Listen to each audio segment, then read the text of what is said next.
Merhaba, ben Anıl. Belki de bu şarkının anlamını hiç kimse hiçbir zaman tam anlamıyla öğrenemeyecek. Ama sana şu şekilde anlatmak isterim. Dertlerimiz aslında bu kağıt parçası kadar hafif. Onları büyüten bizleriz.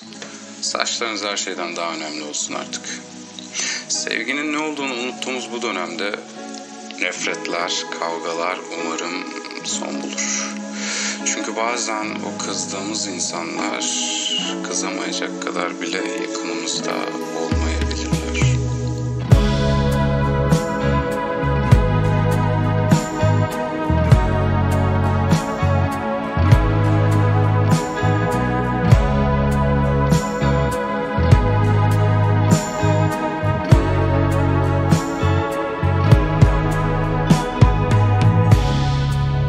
İlk geceden belliydi.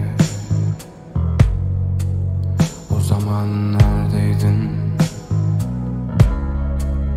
Dün daha seni öperken,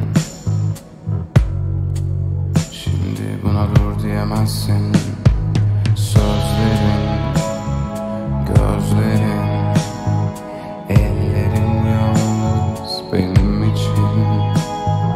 Düşlerim, gülüşlerim, hayallerim yalnız senin için. Seni bulamamışken ben kayboluyorum. Şimdi gökyüzünde kendi bir ellerinle dans eder.